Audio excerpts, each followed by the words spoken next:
நீங்கள் பார்த்துக் கொண்டிருப்பது உங்கள் விஜய்.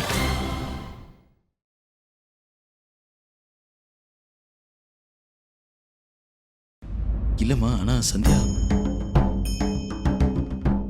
இந்த வாட்டி கல்யாணத்துக்கு போகாம இருந்தா ஏதாவது பிரச்சனையாகுமாமா?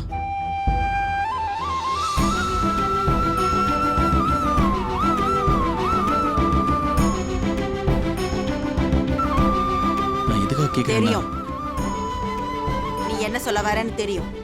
நான் உன் பொண்டாட்டியை என் கூட கூட்டிட்டு போகல. இவ இல்லாம தான் உனக்கு எந்த வேலையும் நடக்காதே. ஆனா நான் எதுக்காக சொல்ல வந்தேன்னா, மீனாட்சி வேற இப்ப கர்ப்பமா இருக்கா. அவ கூட துணைக்கு யாராவது இருக்கணும்ல.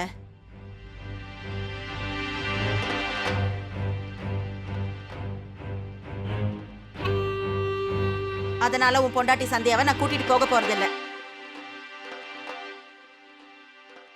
நானும் உங்க அப்பாவும் மட்டும் போயிட்டு வந்துடுறோம். என்ன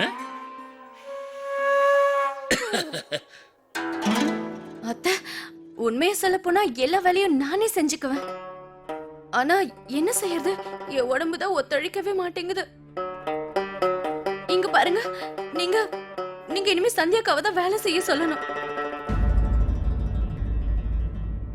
இல்ல, அவங்க நல்லா வேலை செய்வாங்க. அது அது வந்து என்னன்னா, என் மனசுல ஒரே ஒரு பயம்தான் இருக்கு. இவங்க வாங்குற துணிமணிய பார்த்து எல்லாரும் கை குட்டி சிரிச்சிட்டாங்கன்னா. இங்க பாரு மகாராணி அம்மா, நீ வாயை திறக்காம இந்த வீட்டுல எந்த வேலையும் நடக்காதுன்னு நினைக்கிறேன். எதை பத்தி நீ கவலைப்பட வேண்டாம். 4 பேர் துணிமணியை பார்த்து சிரிச்சாலும் அதால ஒரு நஷ்டமும் இல்ல.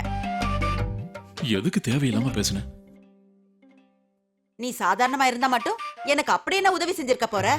கல்யாண பொண்ணுக்கு தேவையான ட்ரெஸ் தச்சு கொடுன்னு உன்கிட்ட கேட்டா, அவங்க 2 பேருக்கும் கல்யாணம் முடிஞ்சு அவங்களுக்கு குழந்தை பிறந்ததுக்கு அப்புறம் கூட நீ தச்சு கொடுக்க மாட்டேன். நீங்க சொல்றது உண்மைதாமா?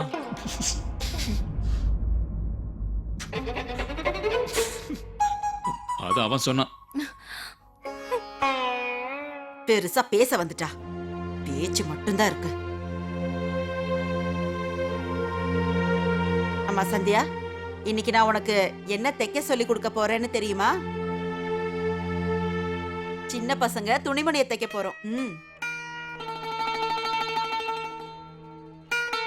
அத்தை, சின்ன பசங்க துணிமணி சீக்கிரத்துல நமக்கே தேவைப்படும் நினைக்கிறேன். சொல்லு, சொல்ல வந்ததை சொல்லி முடி. நான் பேசாம இருக்கேன். நாளைக்கு உனக்கு புள்ள பிறக்க போதா என்ன? இன்னும் அதுக்கு நாள் இருக்குல்ல. அத்தையோட பேத்திக்கு 8வது மாசம் ஆரம்பமாயிருக்கு. கல்யாணம் முடிஞ்ச கையோட அந்த பொண்ணுக்கு வளகாப்பு செஞ்சு பார்க்க வேண்டியிருக்கோம்ல. அதனாலதான் சந்தியாவுக்கு தைக்க சொல்லி கொடுத்து, இவ தச்சு கொடுக்கற அந்த சின்ன பசங்க துணிய நான் என் கையோட கொண்டு போகணும். அதை எல்லாருக்கும் காட்டணும். அவ தச்சு கொடுக்கற துணிய அங்க இருக்கிற எல்லார்கிட்டயும் நான் கொடுப்பேன். அப்படித்தானேம்மா? அவங்க கர்ப்பமா இருக்காங்கன்னு தெரிஞ்சதும் எனக்கு ரொம்ப சந்தோஷமா இருந்தது. இது ஒண்ணும் பெரிய விஷயம் இல்ல. கல்யாணம் முடிஞ்சதுக்கு அப்புறம் எந்த பொண்ணா இருந்தாலும் கர்ப்பமாகணும்ல.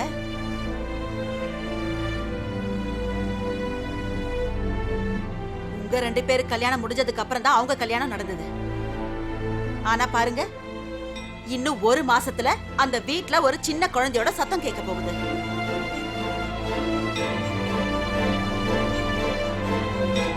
சரி, பரவாயில்ல விடுங்க. அதெல்லாம் இப்ப எதுக்கு? இங்க பாரு சந்தியா, எல்லா வேலையும் கொஞ்சம் சீக்கிரமா முடி. நீயும் வேலையை கொஞ்சம் சீக்கிரமா முடிச்சா நல்லா இருக்கும். 12 மணிக்கெல்லாம் தைக்கிற வேலையை ஆரம்பிக்கணும். எல்லாத்தையும் நானே உனக்கு சொல்லித்தரேன். சரிங்க. சரோஜா, நீ உன்னோட கிளாஸுக்காக ரெடி ஆயிடு. ஊர்ல எங்க அம்மா கையில கம்போட காத்துக்கிட்டு இருப்பாங்க.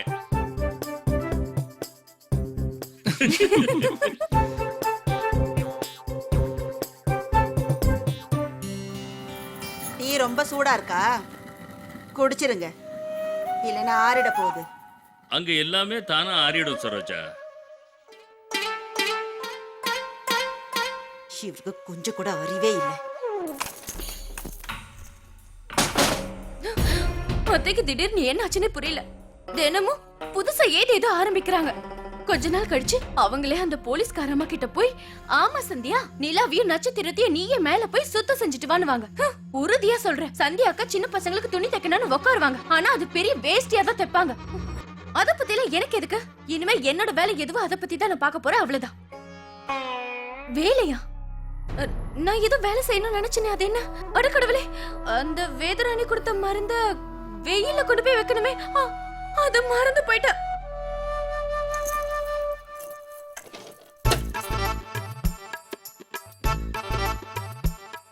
மருந்தெல்லாம் பத்திரமா இருக்கு. இதெல்லாம் நான் வெயில கொண்டு போய் வைக்கணும். அதுக்கப்புறம் நிலா வந்ததும் இத நல்லா அரைச்சு தேன்ல கலந்து சாப்பிடணும்.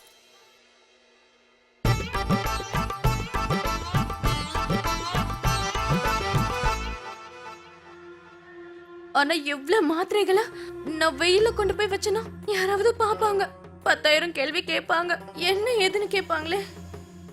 இப்ப என்ன பண்றது? யோசிக்கணும் யோசிக்கணும் யோசிக்கணும். ஏதாவது யோசி மீனாட்சி, ஏதாவது யோசி. அட ஆமா, என்ன யோசனை? ஐயோ, உண்மையை சொல்ற மீனாட்சி, உன்ன மாதிரி ஒரு புத்திசாலி பொண்ணு யாரும் இல்ல. எனக்கு நானே திஷ்டி போட்டு வச்சுக்கணும், இல்லன்னா கண்ணு பற்றும்.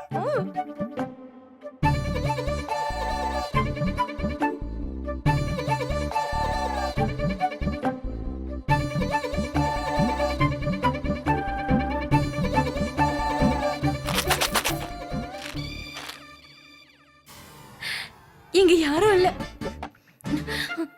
அத்தை புடவைய பார்த்தாலே பயமா இருக்கு.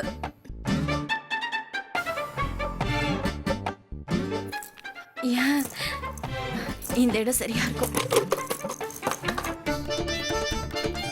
இது போதும் நினைக்கிற வெளிச்சம் வரும். இங்க பாருங்க கடவுளே, உங்ககிட்ட இருக்கிற மொத்த சக்தியும் இந்த மாத்திரைக்கு வரணும். எனக்கு பிறக்க போற பிள்ளையும் அப்படி உங்களை மாதிரி பலமாவும் புத்திசாலியாவும் இருக்கணும். யாரு கண்ணும் படக்கூடாது.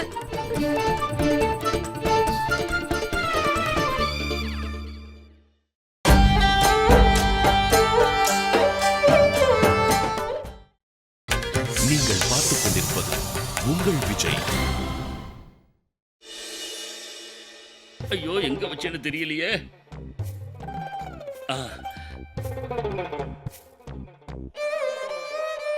இங்க இருக்கா? கொஞ்சம் தள்ளுப்பா. அப்பா, நீங்க என்ன தேடிட்டு இருக்கீங்க? நியூஸ் பேப்பரை தான் தேடுறேன். எனக்கு என்ன தோணுதுன்னா, கண்டிப்பா இதை உங்க அம்மா தான் எங்கேயாவது ஒளிச்சு வச்சிருப்பா. இந்த உலகத்தை பத்தி நான் தெரிஞ்ச கூடாதுன்னு அவன் நினைக்கிறான். அப்பா, நீங்க அம்மாவை தானே தேடிட்டு இருக்கீங்க? இல்ல இல்ல, நான் உங்க அம்மாவை பாராட்டிக்கிட்டு இருக்கேன். ஓ, எப்பவுமே எனக்கு தேவையானதை எடுத்து ஒளிச்சு வச்சு விளையாண்டுக்கிட்டு இருப்பா. இது எனக்கு பயிற்சி மாதிரின்னு நினைக்கிறேன். எனக்கு அவளை பத்தி ரொம்ப நல்லா தெரியும். நீ வேணா பாரு, உங்க அம்மா அப்படின்னா நான் அவளை விட 10 மடங்கு புத்திசாலி. அவ அந்த நியூஸ் பேப்பரை எங்க கொண்டு போய் மறைச்சு வச்சாலும் சரி, நான் நிச்சயமா அதை தேடி எடுப்பேன். கீழே ஃபுல்லா தேடிட்டேன், இப்ப மேல போய் தேட போறேன்.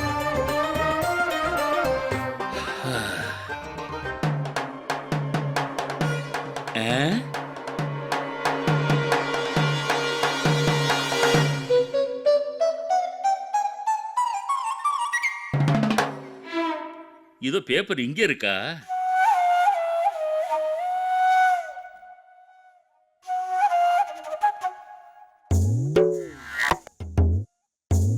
முந்திரியா?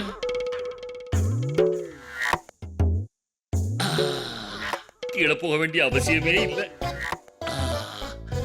ஆஹா ஆஹா, இங்கேயே உட்கார்ந்து முந்திரி சாப்பிட போறேன். இங்கேயே உட்கார்ந்து பேப்பரும் படிக்க போறேன்.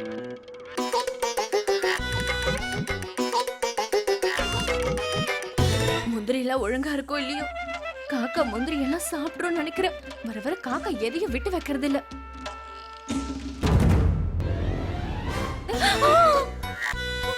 என்னாச்சு மீனாட்சி? மாமா, நீங்க இங்க என்ன பண்ணிட்டு இருக்கீங்க? பேப்பர் படிச்சுக்கிட்டு இருக்கேம்மா, வெயிலா இருக்குல்ல. இங்க பாருங்க மாமா, இது முந்திரி என்னோடது. ரொம்ப நல்லா இருக்கு, ரொம்ப ருசியா இருக்குமா. இதை எங்க வாங்குன? எங்க வாங்கினா அத பத்தி எல்லாம் இப்ப எதுக்கு மாமா? இந்த முந்திரி எல்லாம் என்னோடது மாமா. இதுல இருந்ததுல பாதியே சாப்பிட்டுட்டீங்க. எங்கம்மா நான் பாதி சாப்பிட்டேன், 2-3 வாட்டி தானே எடுத்தேன். இது ரொம்ப நல்லா இருக்கு. இந்தா குடி, நீயும் சாப்பிடு.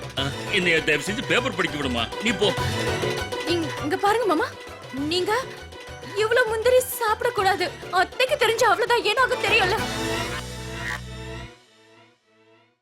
இங்க பாருமா சந்தியா, இத இங்க வைக்கணும்.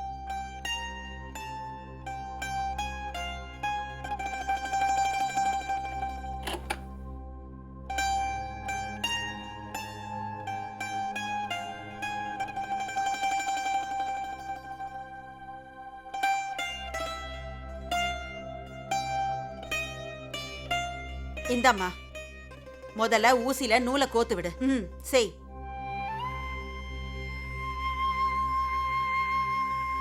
சந்தியா, அந்த பக்கமா இல்ல, இந்த பக்கமா. கத்திரிக்கோல் எடு. இப்ப செய்.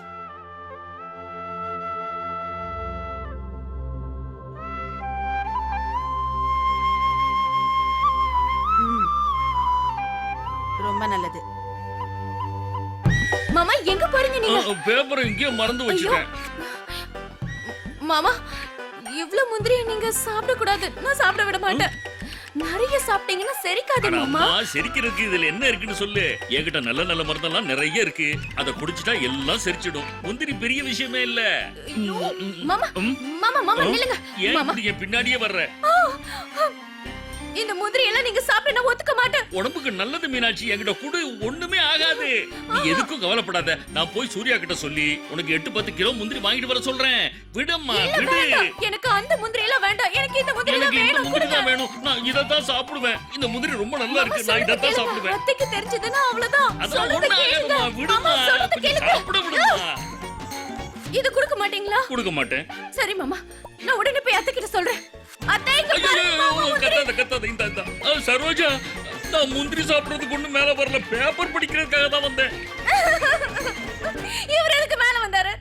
எல்லா முந்திரியும் சாப்பிட்டுட்டாரு. மாத்திரை வேற போச்சு. இதுல வச்சிருந்த எல்லா மாத்திரையும் சாப்பிட்டுட்டாரு. என் முந்திரியும் போச்சு, என் மாத்திரையும் போச்சு. கடவுளே, இப்பயாச்சும் இதை காப்பாத்துங்க.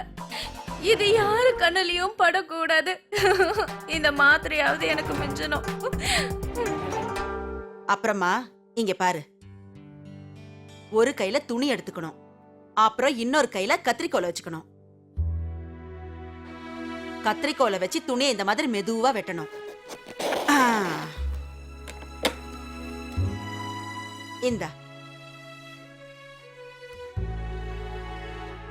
இந்தாம்மா, இப்ப இது அப்படியே நேரா தச்சு கொடு. என்ன பாக்குற? நான் ஆரம்பத்துல இந்த மிஷின்ல தைக்க ஆரம்பிச்சப்ப எனக்கு என்ன தோணுச்சு தெரியுமா? என்னோட மாமியாரு ஏதோ பெரிய வேலையை என்கிட்ட ஒப்படைச்ச மாதிரி ரொம்ப வருத்தப்பட்டேன். அப்ப நான் கூட நினைச்சேன், நிச்சயமா அதெல்லாம் என்னால முடியாதுன்னு நினைச்சேன். ஆனா பாரு, உண்மையா கஷ்டப்பட்டு கவனமா இந்த வேலையை பண்ணா கண்ணை மூடி திறக்கிறதுக்குள்ள இந்த தையல் வேலையை முழுசா கத்துக்க முடியும். நீ கொஞ்சம் தைரியமா இருக்கணும். உடனே அந்த பிள்ளையாரப்பா பேரை சொல்லி வேலையை ஆரம்பி. எல்லாமே ரொம்ப சுலபமாயிடும். சரியா? வேலையை ஆரம்பி.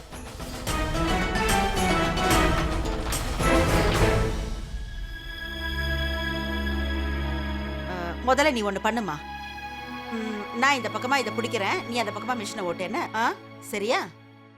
சீக்கிரம்.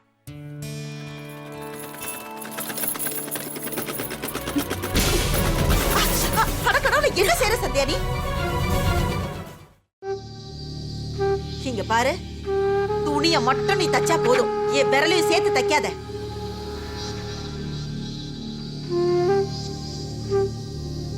இப்ப நான் உன்னை திட்டக்கூடாதா என்ன? உடனே கிளம்பி உன் புகுந்த வீட்டுக்கு போயிடுவியா? ஏன் தையல் மிஷினை இவ்வளவு வேகமா சுத்துற? கொஞ்சம் பொறுமையா வேலை செய்யணும், புரிஞ்சுதா?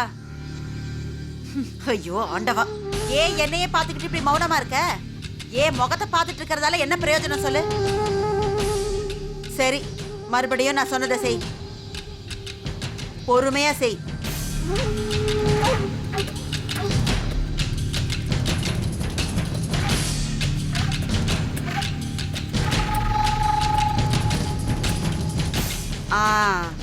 அப்படிதான் சத்யா, இப்பதான் சரியா செய்யற. இப்ப பாரு எல்லாம் எவ்வளவு நேரம் இருக்குன்னு.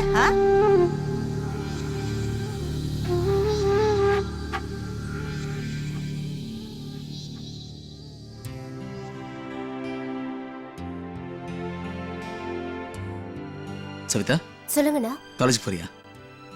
உனக்காக என்ன வாங்கிட்டு வந்திருக்கேன்னு பாரு.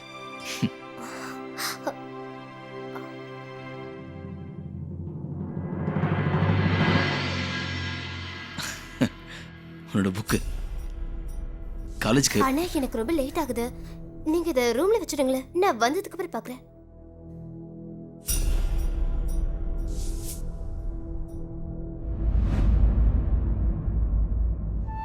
பார்த்து போமா.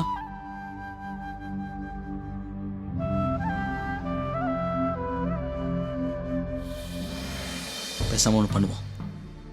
சவிதாவோட புக்ஸை அவர் ரூம்ல கொண்டு போய் வச்சுட்டு சந்தியாவோட புக்ஸை இந்த பையில போட்டு கொடுத்துடலாம்.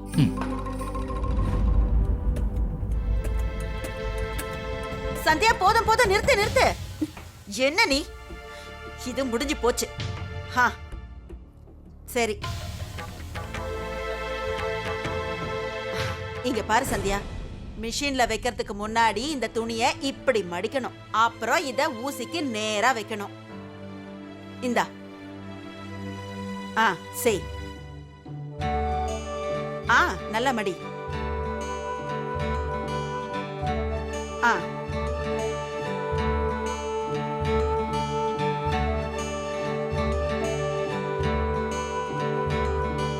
சந்தியா பாத்து. என்ன சந்தியா நீ ஒரு வேலை கூட ஒழுங்கா செய்ய மாட்டியா என்ன? அது இப்படி இல்ல, நேரா தைக்கணும். இந்த மாதிரி நேரா தானே தைக்க சொன்னேன். கவனமா செய். இந்த கத்திரிக்கோலை வேற கீழே போட்டுட்டேன், இத வேற எடுக்கணும். ஆமா சந்தியா, சந்தியா நான் உங்களுக்கு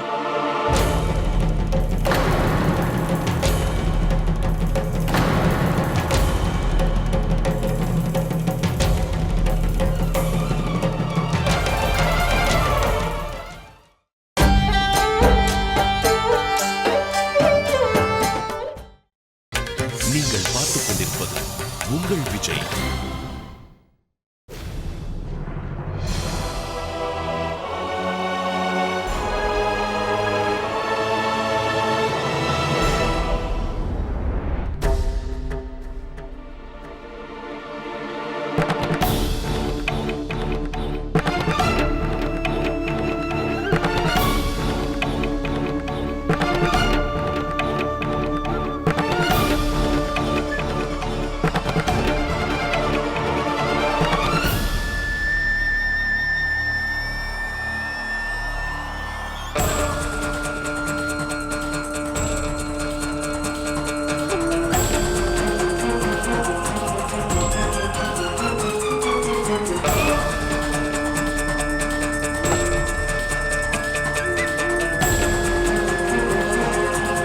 இங்க பாருமா, இந்த பையன் நல்லா பாரு. எவ்வளவு அழகா தச்சிருக்குல்ல.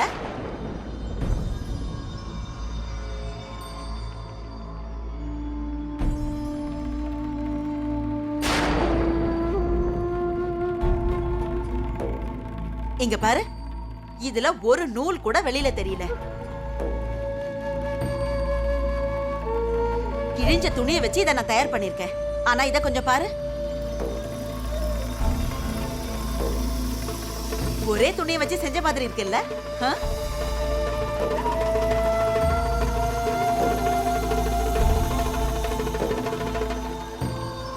சும்மா சும்மா அப்படி இப்படி பார்த்துட்டு இருந்தா நான் சொல்றது உனக்கு எப்படி புரியும்? நான் சொல்றத கொஞ்சம் கவனமா கேளு. அத்தை, எனக்கு நல்லா புரிஞ்சிடுச்சு. இப்ப நானே தைக்கிறேன். கடவுளுக்கு தான் நான் நன்றி சொல்லணும். நான் போய் சேரத்துக்கு முன்னாடி நான் சொல்லி கொடுக்கணும்னு நினைச்சதை எப்படியோ புரிஞ்சுக்கிட்டியே. சரி சரி, இப்போ இந்த துணியை வெட்டி எப்படியாவது ஒரு 2-3 ட்ரெஸ் தச்சிரு. சரிங்க அத்தை. சூர்யா, போப்பா, போய் உன் பொண்டாட்டிக்கு தைக்க உதவி பண்ணு. இல்லைன்னா பக்கத்துல உட்காந்து நீயே அவளுக்கு தச்சு கொடு. இல்லம்மா, அது வந்து நான் கிளம்பலாம் தான் இருந்தேன். அப்புறம் என்ன, சந்தியாவுக்கு வெளிச்சம் கொடுக்கறதுக்காக இப்படி நின்னுகிட்டு இருக்கியா? போ, போய் கடையில இருக்கிற வேலையை பாரு. சரிம்மா.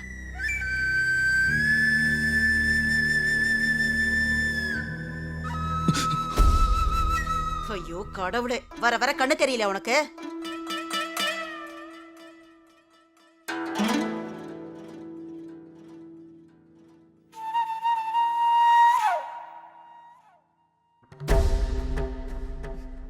இப்ப மட்டும் நான் உன் பக்கத்துல உட்காந்துட்டு இருந்தா என்னோட வேலையெல்லாம் செய்யறதுக்கு வேற யாரையாவது தான் கூட்டிட்டு வரணும். நான் சொல்லி கொடுத்த மாதிரி முடிஞ்ச வரைக்கும் செய். அதுக்குள்ள நான் என் மத்த வேலையெல்லாம் முடிச்சிடுறேன்.